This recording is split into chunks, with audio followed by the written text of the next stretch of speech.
आणि काय की असं लग्नात अशी घटना घडती की ती माणूस कधीच बोलत नाही, ते चालूच राहते माणसाच्या मनात ती अशी अडकून राहते ती गोष्ट. बरं काड्या करणार चालूच सगळ्यांचीच लगायचं असं बरं, असं कधीच होत नाही की असं. ऋतू नमस्कार. आज ऋतूनले परेशान केलं बाबा. तर चला बरेच दिवस झाले म्हणला हेडू केला नाही आपण, म्हणजे मी बोललो नाही हेडू मध्ये. हा काय झालं बेटा? पडलं तर लागला भाऊ झाला काय? आणि आमचं पडझड चालूच राहते. रात्री काय काय सांगितलं नाही? काय केलं? काय केलं त्यानं? हा रात्री म्हटलं म्हणजे शेंगदाणा भावून दिला नाकात घालून. जाऊ द्या तुम्ही बोंबलला जरा कसाही दाबून करून काढला. झपल्या खाल्ले म्हणून शेंगदाणा नाकात गेला. झपल्या खाल्ले त्यानं नाही जसं झपून खाऊ राहिला तो म्हणून शेंगदाणा नाकात गेला. माहिती आहे तुला काही? असं काही आगून आहे वेळेला. आणि आम्ही खायला रसमपोळी, आम्हाला रसमपोळी आवडती गोड मेन म्हणजे. पण अजून बी याचा मोबाईलचा नान जेवता सुटत नाही राहिला. आम्ही लय प्रयत्न करू राहिलो की याचा नान सुटला पाहिजे. नाही कधी मोबाईल देसान तर जेवतच नाही, भूकच नाही म्हणते, खातच नाही म्हणते. आणि मोबाईल पाहतो का म्हणलं खातो का म्हणलं की लगेच म्हणते हाव. म्हणजे सांगा एवढा नान बेकार लागला आहे. काय करा समजा नाही. सांगा तुझ्याकडे काही सोल्युशन असलं तुम्हाला. फक्त आज जेवायसाठीच कार्यक्रम चालू आहे. मोबाईल पण जेवायसाठी मोबाईल पाहिजे म्हणजे पाहिजे. तुम्ही काही करा. आता वरची पोळी आणली का त्या भाषेमध्ये घेतली ना वर भाषा. आज 12 महिने झाले बा. कशाले? रामदत्तचे लग्नाला. हो काय? मग लग्नाची अॅनिव्हर्सरी असेल त्याची. लग्नाची बी आहे आणि रोहिणीचा बर्थडे बी. आजच्या वर्षालाच बर्थडे बी होता काय?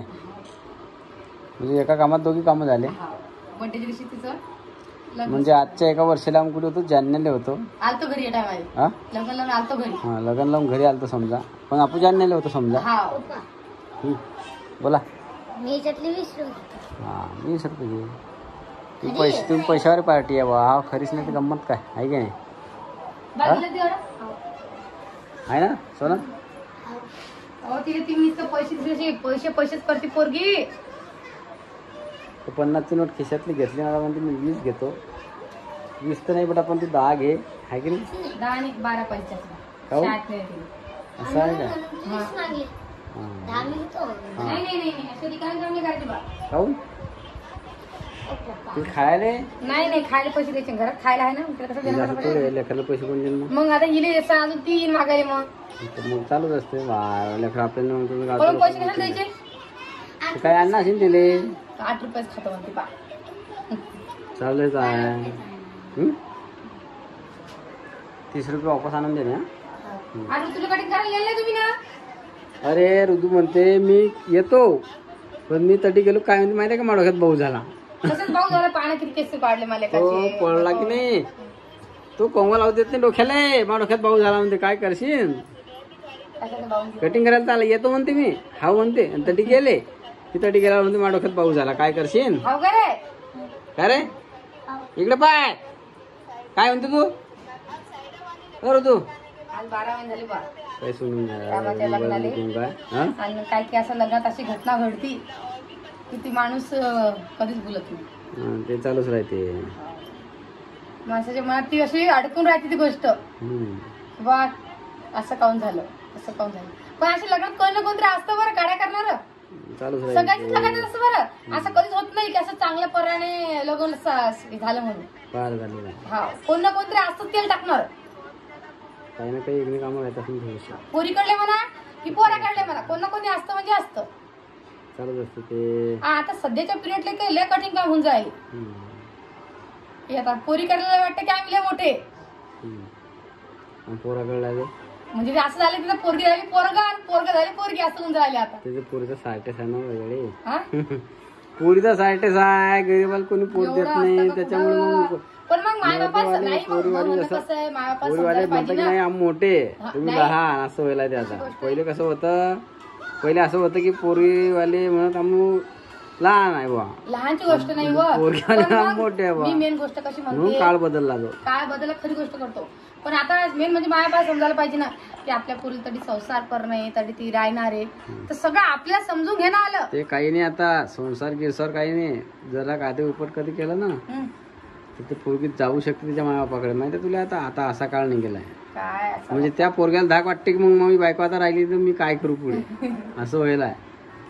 पहिले कसं होतं, हे नाही आलं लगेच तो दुसऱ्या नाही करू, हा दुसरी करू चालली हे नाही काय राहत. चिठ्ठी आहे तुमच्यासाठी? आता ते तसं काहीच नाही, मच्छर आता आहे का? भेटायला महत्व आहे. मच्छर नाही मुंगे काय महत्व आहे. लय काम खतरनाक व्हायला रे देवा. आता लय काम खतरनाक व्हायला बाप्पा. असं म्हणून काय रे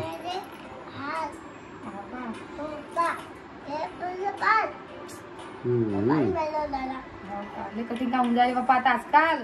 लय चला परिस्थिती आता बिघडली. जेवणा टाइम झाला नाही का अजून. झाला स्वयंपाक सगळा वाढून देते. आज मी रसपोळी केली बा. हो काय. चला आज की रोहिणीचा लग्नाचा बर्थडे सुद्धा आहे. रोहिणीचा बर्थडे आज. म्हणजे बर्थडे साठी तुम्ही रसपोळी केली का मग. मला आज काहीतरी गोड करायचं गोड करायचं. बरं आंबे होते घरामध्ये म्हणून तुला रसच करूया. ते बघ फोन गेला आला असेल ना तुले. हा की या हा हे रोहिणीराम मग जाते की. हा जाती की जवळ आहे का जाती की तर त्याला म्हणा तिकीट काढून दे तिकडे. नाही रे बाप्पा इथे लांब कोणाच्या जावं त्याला तर बसवलं प्रवास मध्ये डायरेक्ट पुणे. नाही बाप्पा आपल्याला समजतं नाही समजत त्याला अजून गेलो नाही आपण काय. आडून तरी तुला चिखली जाणं पडेल तुटत तटा जाता. हा डायरेक्ट कसं संध्याकाळी आडून बसली नाही बाप्पा डायरेक्ट सकाळी उतरायचं पाण्या पुण्याला. पावसात दिवस आहे पुण्याला का कम पाणी चालू आहे का बाप्पा. 5-6 दिवस झाले पाणी चालू आहे आणि पाण्या पावसात लेकराला कुठे हिडीत बसू मी. गाडीच्या टायर पंक्चर हो काही हो काय करसा.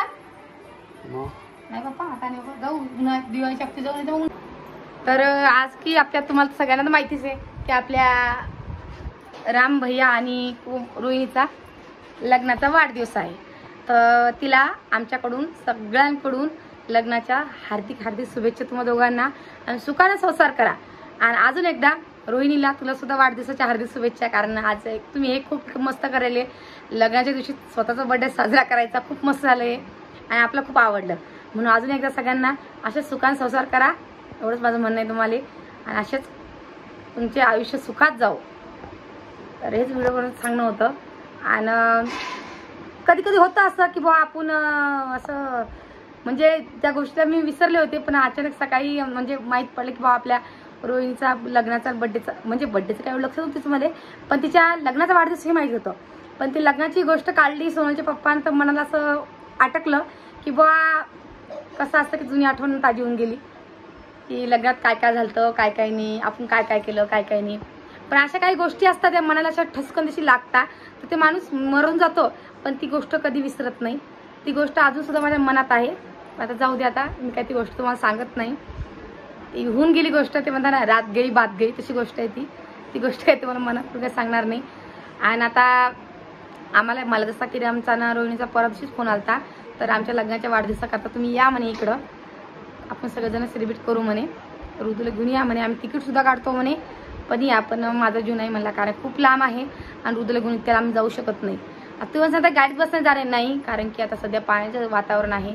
आणि मला माहिती पुणे आणि मुंबई इकडं खूप सारं पाणी व्हायला आलेलं आहे आणि रस्त्यात गाडी पंक्चर होती किंवा अजून काहीतरी घडू शकतं. खूप लांबचा प्रवास आहे आणि आमच्याकडून कधी निदान 500-600 किलोमीटर असणार आहे असं मला वाटतं. मला एवढं पक्क नाही माहीत मला पण असू शकतं. ते इतक्याला आम्ही काही जाऊ शकत नाही. मी म्हणलं तिला आता यंदा तुमचा पहिला बड्डे म्हणून तुम्ही तिकडे साजरा करा पण नक्की दुसऱ्या बड्डे चुकती आमच्या घरी तुम्ही या एवढं सुद्धा म्हणलं तिला मी. तर असं म्हणल्यावरती ती थोडीशी नाराज झाली पण तिला मला नाही म्हणत इतके लांब नाही येऊ शकत कारण तिच्या मनाला लागतं की बाबा येत नाही म्हणून. पण तसं नाही आहे. आणि मला म्हणजे ती मला स्वतः म्हणली की मला असं वाटलं नव्हतं म्हणे की माझा लग्नाचा पहिली अॅनिव्हर्सरी मी पुण्याला करीन म्हणून अशी म्हणली मला ती. आणि मेन म्हणजे तिला तिच्या मनात खूप असे मोठे मोठे स्वप्न आहे की बा आपण असं करू तसं करू. तिने विचार करून ठेवला पण काय कसं पारांपुढे चक्कर टाकला काय करणार आता. आणि रामदास सुद्धा मला काय गिफ्ट देणार तिला सांगितलेलं आहे पण मी तुमच्यासोबत अशी गोष्ट शेअर नाही करणार कारण की तुम्ही चूज करा किंवा काय गिफ्ट देणार आहे रामा तिला. तर मला सांगितलं तसं पण मी तुम्हाला नाही सांगणार कारण त्याला मला पहिलेच पजावून घेतलं. मी तुला सांगतो म्हणे पण तू रोहिणीला सांगू नको आणि हा व्हिडिओ ती पाहिनच तर तिला अजून माहीत पडून जाईल म्हणून नको. सबस्क्राईब खराब नाही झालं पाहिजे. काही काही शब्द आहे जे माझ्या तोंडातून वेगळे निघतात म्हणजे थोडंसं अटकते मी बोलायला तर सांभाळून घ्या. तर मी व्हिडिओ काही जास्त मोठा नाही करणार, कारण की खूप म्हणजे माझ्यापाशी शब्द नाही बोलायला, खूप बोलायचं आहे मला, पण मला सुचत नाही मी तुझ्यासोबत काय बोलू म्हणून. कारण आज खूप वातावरण खूप खुशीचं आहे आमच्या घरी सुद्धा, कारण की आज बरोबर 1 वर्ष झालेलं आहे आणि 1 वर्षात आपली ऋतू सुद्धा आलेली आहे, पिऊ सुद्धा आलेली आहे. आणि म्हणजे 1 वर्षामध्ये त्यांच्या घरी खूप बदल झाला. म्हणजे 3 माणसं शिल्लक झाले त्यांच्या घरामध्ये, रोहिणी, ऋतू आणि पिऊ, हे 3 माणसं नवीन आले त्यांच्या घरामध्ये. म्हणून खूप सारं वातावरण, खूप खुशीचं वातावरण आहे. आणि आपल्या रामभैयासाठी सुद्धा, कारण त्याची पूर्ण फॅमिली म्हणजे त्याचा परिवार पूर्ण झालेला आहे. तुम्ही सांगता 3 जण आहे, अजून 4थाचं यायचं राहिलेलं आहे. पण सध्याला म्हणजे कसं म्हणता की बा आता संसारात ते 2 जण गुंतले, असं माझं म्हणणं आहे, दुसरं काही नाही. तर चला मग आता व्हिडिओ काही जास्त मोठा नाही करणार, व्हिडिओ एवढाच करणार. व्हिडिओ कसा वाटला नक्की कमेंट करून सांगा. नवीन कोणी असेल चॅनलला सबस्क्राईब करा आणि फेसबुकवर पाहत असेल तर फॉलोसुद्धा करा. आणि सगळ्याजणांना अजून एकदा सगळ्याजण विश करून घ्या आपल्या रोहिणीला आणि रामभैयाला. सगळ्यांना बाय बाय.